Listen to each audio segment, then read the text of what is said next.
All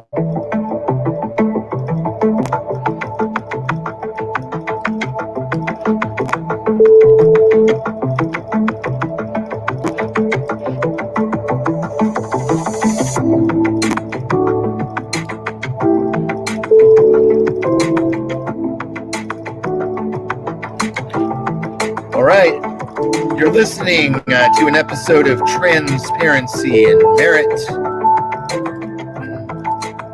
Hopefully you're hearing me okay. Joe and Brian are here with you tonight, and we are going to be talking crypto, and it's going to get interesting. So, Brian, you have anything to start off with? Anything good going on?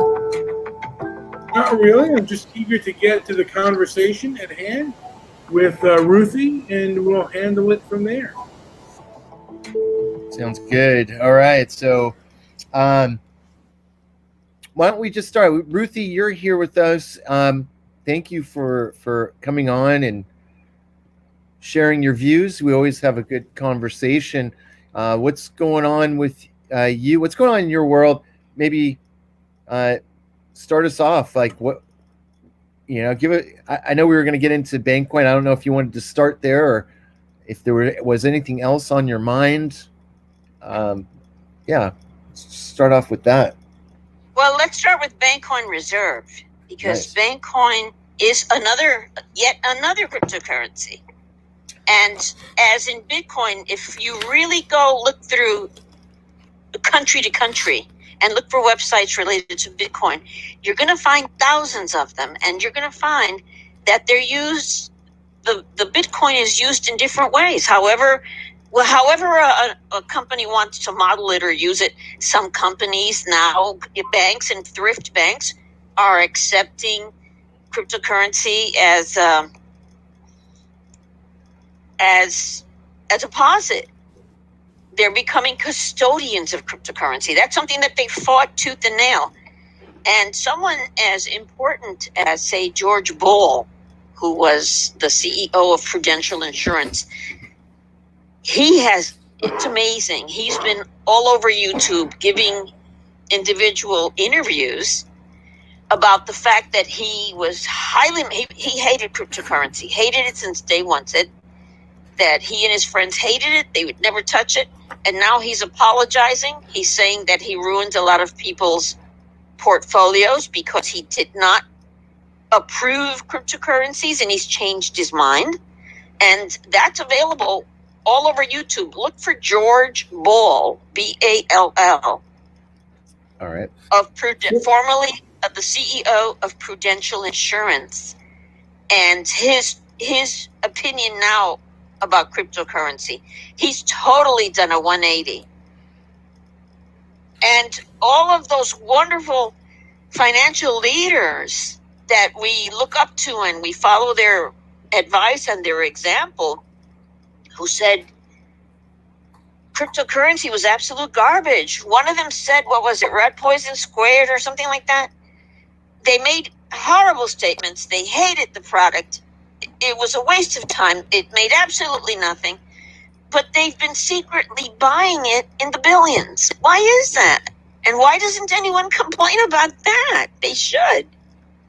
These people who are well known have been manipulating the market to their own benefit. They know full well that when they say something horrid about cryptocurrency, the market's gonna plummet. And that's when they go shopping.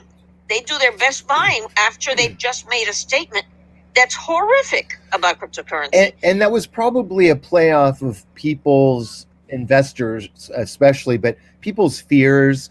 And I don't know what Absolutely. I've heard this mentioned before, that we're kind of entering into a new era, and with the Piscean age being kind of water ideas, so you get the bank and currency, and the Aquarian age is more of an air. I know this is kind of an esoteric kind of look at things, but the Aquarian age is more of an air concept, and crypto being, in the clouds somewhere. And I think people were the fears I heard mainly was that a world where crypto currency was our primary source of trading and whatnot. Could be, just a very controlling kind of epidemic. So I think people's fears are kind of change. They're easing up the more they get to learn about it. So that's why I find a lot of value in talking about these ideas. I remember, you're not old enough to remember, but I remember when the executive checking account was introduced, and it was basically a way for a gentleman to be able to have extracurricular activities, Right. have the checking account be mailed to his office, not the home. Remember, in those days, men worked and women stayed at home with the children. And during that time, so that the wife wouldn't see that they had spent money at a men's bar, for instance, or a men's club, like, how would I say, club, adult entertainment. I think we get you. Okay. Yes. They would have the bills mailed to the office, and it was promoted with tremendous smooth propaganda. This is for the man in you. And it was not promoted for women executives, just for men. Women executives still had to have their husband review their checking account on how much they had spent and on what during the month, but not men. Men got to have a secret private account, and they called it the executive checking account. And it was nothing more than using it so that they could pay for dinners with their girlfriends and dinners and hotel rooms and, well, basically things that they didn't want to share with their wives. They didn't want to inform their wives that they had this other life, this other party life. And it was very well received. And the companies that heavily promoted these checking accounts were well-known management consulting companies with great reputations, but they're the ones who helped them craft how to promote it on television and on golf shows and on shows that most women wouldn't normally watch, but that men would, on radio and on television. And in the same way, when PayPal came into existence 20 years ago, it was the credit cards that went bananas. The credit card companies began to engage in the financing of critical and negative advertising of PayPal, because PayPal was definitely going to compete with the credit card industry. And the stuff they said about PayPal, they made up. It wasn't even true. They made it up, but they actually were able to publish it in Wall Street Journal, the New York Times, Barron's. See what I'm saying? Yeah. And there's a certain resistance for something new. Things can change. I remember going with my grandmother, who was very upset that we had to go to the bank. She told to go to a machine. She wanted to speak to the who would stamp her book and write in the book, in ink, the amount, balance, all that. It was done by hand, and that's what she wanted. And they were just introducing ATM machines. Just introducing them. And I have another picture of that grandmother and myself before she passed, where she was standing near an ATM machine. I mean, I don't know if she knew how to use it yet or not, but the point is how things change, things evolve, and society's going to resist it. When the car was introduced, for instance, who fought it the most? Horse breeders, for obvious reasons. Now, what terrifies a horse more than anything, like a flag or a fabric flipping in the wind? Nothing. A piece of fabric flapping in the wind is the most terrifying thing to a horse. In Canada and the United States, organizations they sprung out of everywhere, enforcing local statutes that demanded if you had a car, you had to have flags in the front of the car. There's no reason for the flags to be there except that they wanted to scare horses, to create havoc, to further say, see, look what's happened, an accident because of this car. Look at how this car is affecting our society. And cryptocurrency is going to be no different. It's definitely a disruptor. Banks were completely against it. They wanted people jailed. In fact, when cryptocurrency first came out, people were being arrested all over the world. Oh, cryptocurrency. It was like a crime, like they were doing something criminal. As society began to accept cryptocurrencies and realize that it is quick and fast and furious and that they can use it properly and well, that it justifies itself, all of a sudden now banks that were terrified of it, now they want to be the custodians to the cryptocurrency. A lot of change is happening. Brian, did you have any questions? Where are you at? Question, how did Bankcoin Reserve come about? The same way Bitcoin came about. Somebody had a great idea. They put it to paper. But Bankcoin Reserve, the founder, bothered to obtain very strong patents. And what happens when one company has a patent? Patent is basically a government giving you permission to have an exclusive right to do something. That's what a patent is. I mean, what it boils down to, that's what a patent is. And you're going to get absolute competition. You're going to get people who hate the patents because they don't have any. They're working with a coin that doesn't have any patents, so they have total disregard and hatred for anything that even looks like a patent. And there are business people who like the fact that there are patents in place. That's just a matter of technology and a matter of what is accepted in one country and what's not accepted in the other. In the case of Bankcoin Reserve, the patents were issued by the Australian government. Yes. The United States and all modern countries are members of the Berne Accord, where in the Berne Accord they all agree, Australia is also, that they're not going to step on each other's patents. If that weren't the case, they would have taken the patents from the coin already.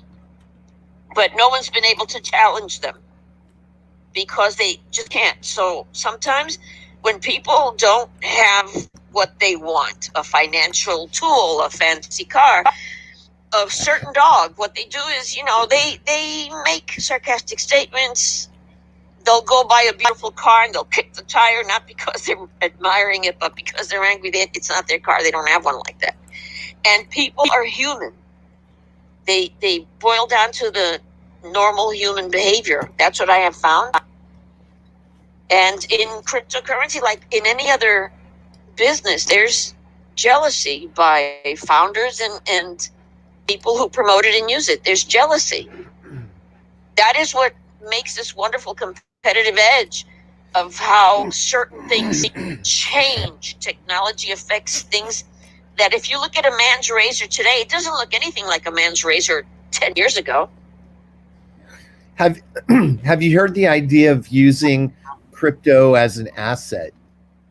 Absolutely. In fact, as an asset, as property, the SEC, I think it was, gave the first ruling on that type of thing. And every cryptocurrency company, even ours, that uses a cryptocurrency, we're going to have to decide which type of company we're going to be. And we will decide very soon. That's going to be, in a matter of weeks or a few months.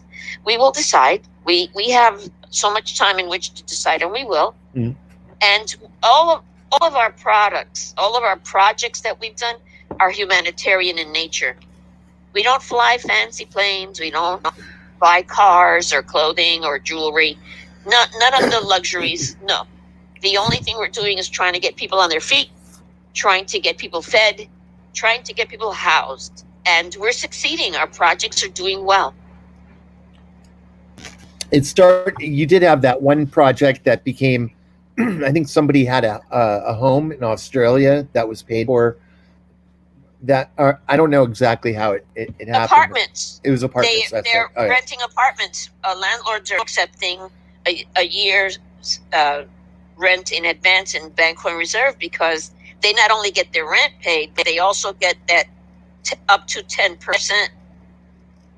So they're getting more than the actual apartment's rent was worth if they paid for it in cash. Because once you pay in cash is kind of static. It doesn't do anything else. It's just there. That's the amount.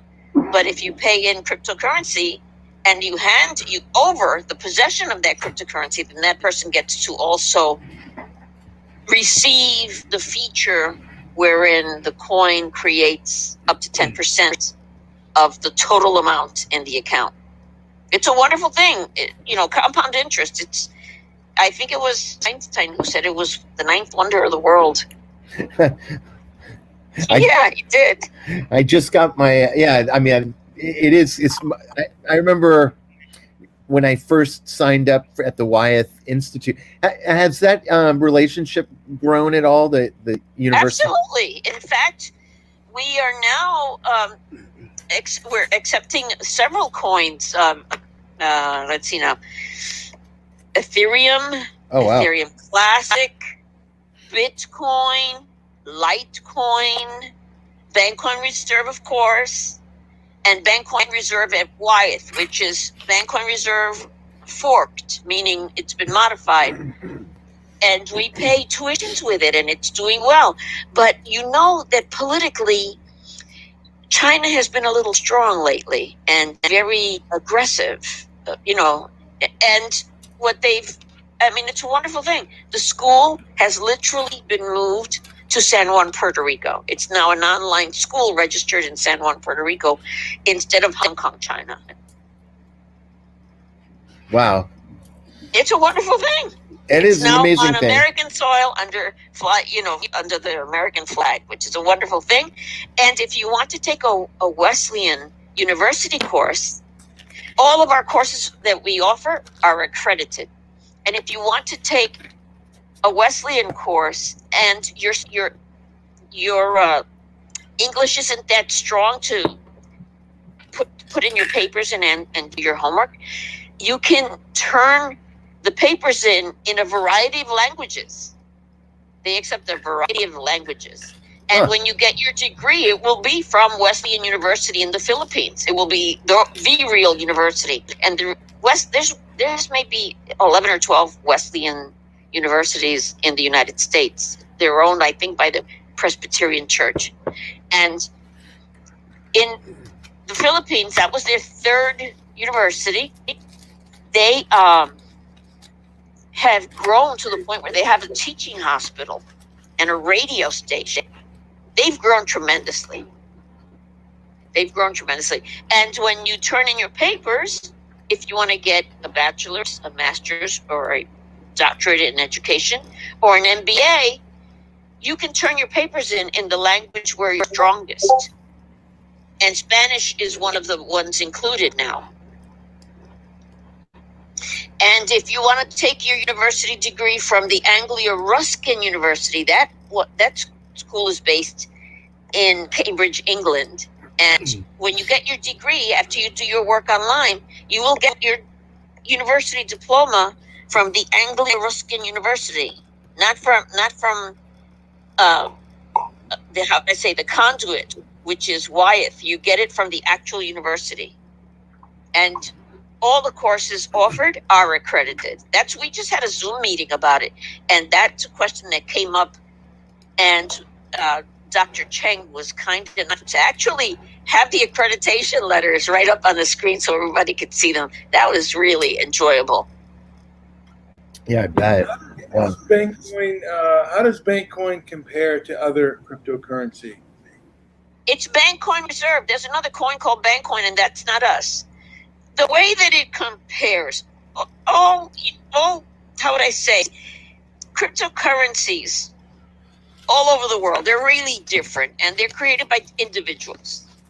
And in the same way that Bitcoin is used all over the world, There are some people that apply Bankcoin in a way that other people in another country or maybe down the street don't like it.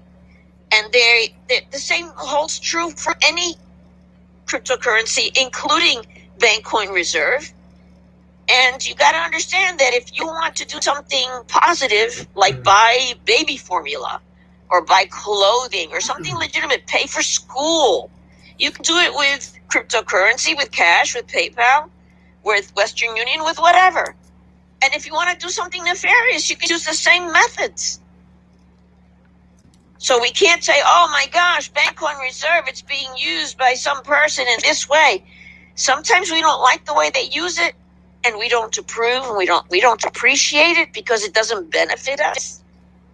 And that's usually the large complaint. And I notice one wonderful thing that governments are insisting on are what you call qualified investors. That individual, if they experienced a financial loss, they can afford it.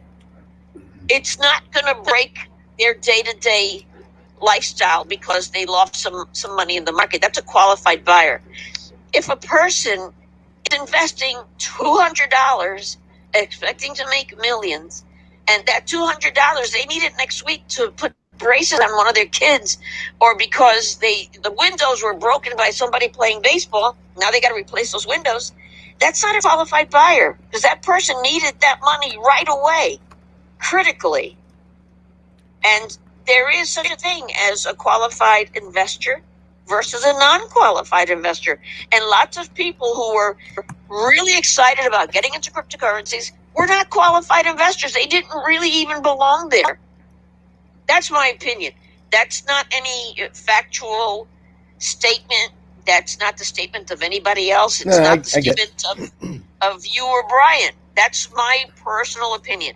I find that if you need your money immediately, you shouldn't be involved in cryptocurrencies at all, because they fluctuate and they're volatile. They're very exciting, and not all things are afforded by everyone. We have to be careful that we get involved in financial projects that we can personally afford, not things that we can't. But that's you've told me this from day one, and haven't I? You have, and it made all the difference for me. And not just when I looked at Bankcoin, but I actually took that kind of attitude with any. Reserve. It's not Bankcoin. I'm sorry, Bankcoin Reserve.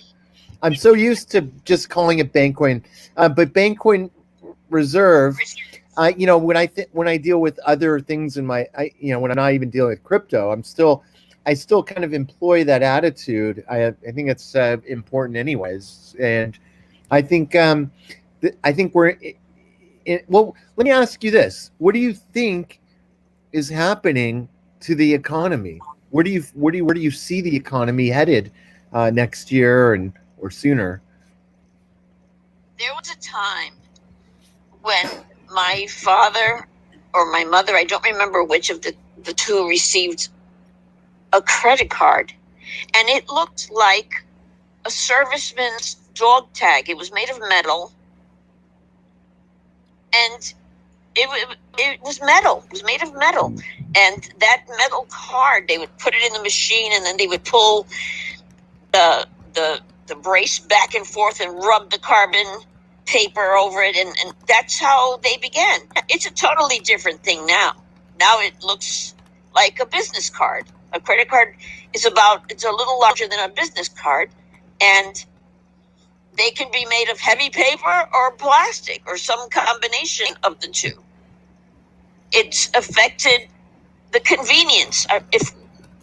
Credit cards alone, now you can take your phone and tap it on a cash register, and there you've paid. The evolution of things, of technology, had affected everything, education, industry, everything, but it had not touched banks and insurance companies. So when this new technology, the cryptocurrency, started emerging and gobbling up these banks, have you looked at the statistics of how many banks have been closed across the world? Oh, it's amazing. Insane. Oh yeah, it's amazing. The have evolution seen of it. the technology affecting cryptocurrency, technology affecting business, that's a definite. It's changing everything. Everything. People don't go to the bank anymore. You just push a button on your laptop and you pay your bills. You make your changes. Nice. And Brilliant. that's worldwide. That's worldwide. That's not just Americans. But you have to understand that. I'll give you an example. Accounting. One of my partners deals in all sorts of cryptocurrencies, and he went to do his taxes, and his tax person said, "Oh, no, I'm not doing that." What do you mean you're not doing that? You're the tax preparer. You've been doing my taxes for 30 years. Mhm. He said, "I'm too old. I don't want to deal with this newfangled thing. I don't want to learn anything new. I'm going to retire. I'm not going to fight with cryptocurrencies. I'm not going to do taxes with cryptocurrency." Yet there are some really wise people who prepare taxes who went all out to learn how to tax cryptocurrency and do it properly. Those people are going to be very wealthy because everyone's going to go to them first. Right. And I know two people who are already preparing taxes and dealing with all matter of cryptocurrency and any money that they might have brought in because they've sold some of the cryptocurrency and the taxes due on that. People are specializing in this because that's the way of the world. The world is changing. Cryptocurrency is affecting everything. It's not going away. What has been going away for the last 18 months are banks. Physical brick and mortar banks are disappearing. That, you know what, that is a good point. That, you know, I knew of it, but it never it kind of just hit me just now that, yeah, brick and mortar banks are disappearing. And, you know, with this whole pandemic, it gives a good reason for perhaps cryptocurrency. I mean, just more legitimacy for it. Yeah, it's a causal relationship, I think. But go ahead. I'm sorry, Ruthie. I cut you off. No, it's just so many people talking at once, and I hear that we need the pause, so I'm learning to follow the pause and wait. Awesome. I've noticed that everything is going to cryptocurrency. Everything. And when I was trying to learn about it, as I'm learning, I noticed that all countries kept changing the laws, trying to close the gaps where cryptocurrency could take over and try to work. And now they want to work with cryptocurrencies, which is a good thing. Oh, yeah, it is. Bankcoin Reserve is kind of an old-fashioned coin. It's got patents. It's got the value of last month's highest amount of gold per ounce. And sometimes it's really, really close to it by the penny, and sometimes it's not. And what am I going to do? Right now, I notice it's on Dcoin, but Bankcoin Reserve really doesn't need to be on an exchange. People just like to see it on exchanges. They like the excitement factor. That's all. It feeds their excitement. But it doesn't have to be attached to an exchange. It's not necessary because it's attached to real work solutions like food, like automobiles, like houses, and education. And if you want to help a country that's up and coming, what are the 4 things they need? They need food, they need education, they need housing, and they need to transport themselves. If those 4 things are taken care of and you get those systems into their infrastructure, you'll find that those countries will grow faster. But not if you have to drive for 3 days to have a baby. What we're working on now is mobile hospital units instead, medical units, instead of having, in the same way that musicians use a mobile home to carry all of their equipment for the show, and all of the musicians are on the bus. In the same way, we want to have one that provides dentistry, another one OBGYN, another one NICU. It's been found that in these very rural areas where they had lost 6 out of 10 infants on a regular basis, now by bringing in incubators, they're finding that all the babies are surviving. That's a total change. A brand new baby doesn't survive outside of an incubator. They need that incubator in some regions where the nutrition is lesser, where their birth weight is less than the usual, where they're born at 3 pounds, 4 pounds. They need an incubator. They need natal care immediately. And in rural, poor areas, those things don't exist. So since they can't, you can't take someone off the top of a mountain and have them come all the way into town. It's going to take a couple of days to do that, to arrive. We're trying to find ways to bring these needs, to measure them, but where in the location where they're at, as close as possible to where they live. Ruthie, I can't tell you how important that is, because I feel we are changing from a time where usury has gotten so out of control that I looked at a friend of mine's credit card information. He showed me his the annual interest rate. I couldn't believe it. It was 38% on his credit, one of his credit. 38%, and not just that, but just across the table, it seems like we somehow just basically got bamboozled over all this weird legislation and changing laws over time has done nothing but enslave everyone. And I think that we are crawling out, and I think crypto is going to be part of this kind of evolution or this process. Absolutely. I noticed just in entertainment, I was watching an episode of The Crown, and I remember that the Queen Mother said something to the effect of, "I can't believe it, they're interfering with our divine rights."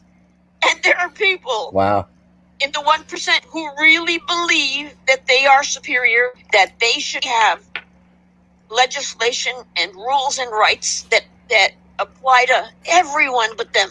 They feel that they should be exempt from being a regular person, you know. And you see that when you see entertainers who completely dismiss the COVID-19 plans in the community, set by the community where they live. They completely disregard it because they want to have a birthday party or they want to have somebody's graduation party. They completely dismiss it. They really feel they're above the fray. And imagine, I'm thinking about that a lot, that this 1% and the royal family who thinks that they are above the law and that they should have, that they have a God-given right to be special. And imagine that so many of them own mansions that are being paid for by taxpayers. Right. And it's interesting. I watched the evolution of AOC. I refuse to use her full name. AOC, you hear it, girl? When she came on, she was the woman for the people. Woman for the people, yeah. And now that she's got that congresswoman salary, boy, did she get uppity. And it's human. It's human nature. People are people.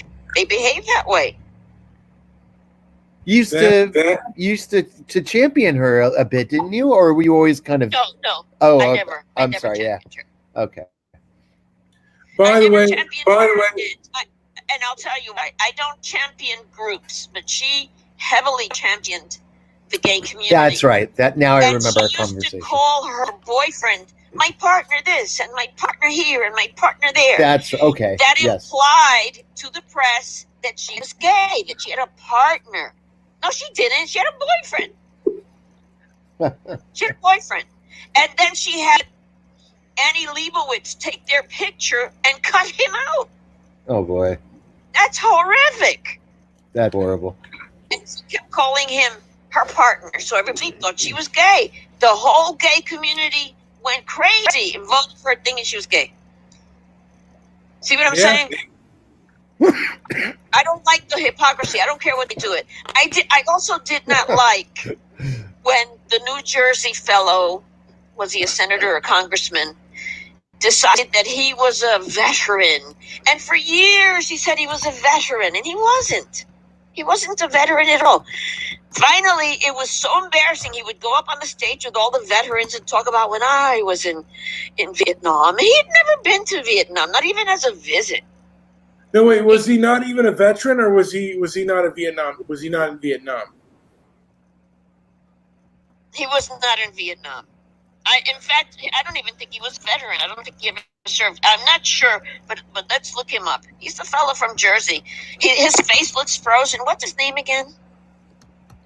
I forget. You know what? I remember reading about that though. But I thought. Go on. I thought he was a veteran, but not a Vietnam veteran. Same thing with that Indian guy with the Covington kids. Say he was a Vietnam Times veteran. Let me see.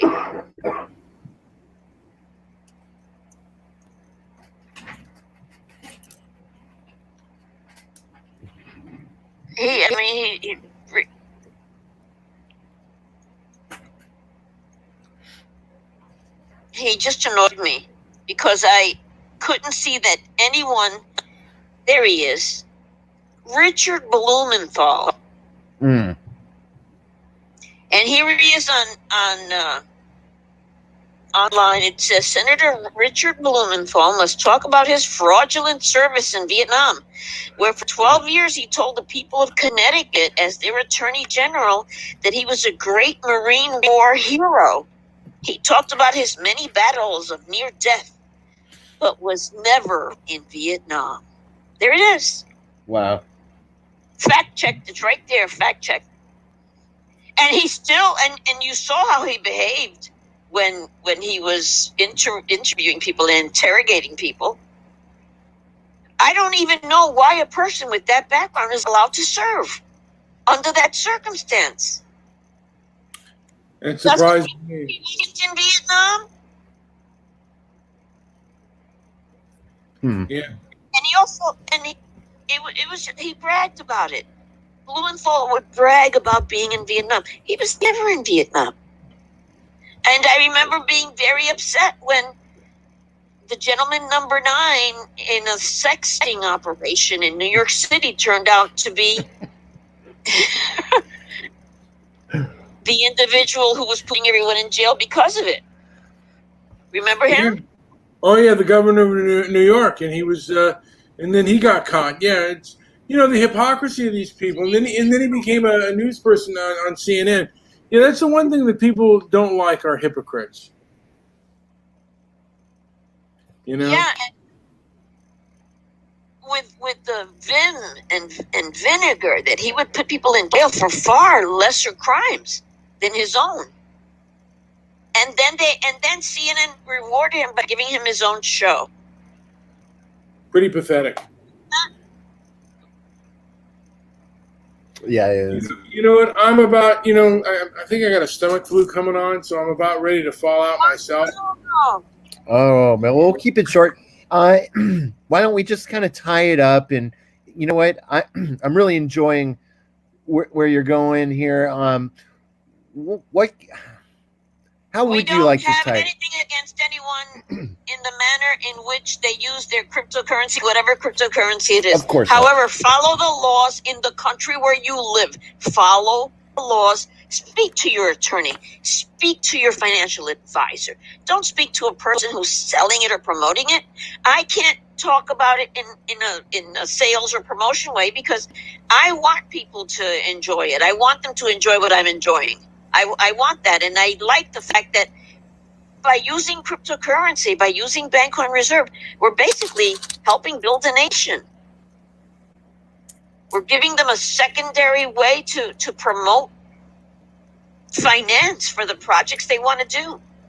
We're giving them a method that they can use for escrow. Well, when they want to build things. I mean, some of the things that they've done are fantastic. They've built power plants, bridges, roads, beautiful things. Not little luxury pads and places to go party in. No. They've been building things that matter. Water, sewage plant, water treatment plants, sewage treatment plants, desalination, all sorts of wonderful things. Well, this is where the world needs to go anyways, and I think we're changing, and I don't know. There are people buying up land in areas, big parcels of land, and other people are on board to start basically breaking out from the big cities. And I'd like to see a Bankcoin Reserve or whatever it is to kind of help these communities thrive. And I wonder if that's where it's going to head. I'm curious to see. Yeah, we can't help the world. We can't. Right. But other people in other parts of the world can help their own communities. The community that I happen to be helping is the Mexican indigenous community. And I love to see the progress. It's been beautiful. And of course, in all organizations, you're going to have one youngster that's going to spring up and say, I'll be the leader, I'm in charge. And that happens in all cryptocurrencies. It happens in Bitcoin all the time. Some guy will come out of the woodwork and say, I run the world, everyone must do what I say. It's just ridiculous. But they feel that since it's not attached to a bank, cryptocurrency is not attached to a financial firm or a government, they want to step in and be the leader, and they want to control it. That happens all the time. It happens with all cryptocurrencies. It happens with anything that's new, that's still shaping, that's still morphing into a form. Yes, it is. With that, we'll wind it up. I'm sorry, Brian, what were you saying? I said with that, we'll wind it up. Guys, I'm going to bed. I'm kind of getting a little tired here. Just all of a sudden, I think I got a little bit of a stomach flu, so I'm going to take it easy. Take it easy for now, and I will see you guys perhaps soon. Very soon. Very soon.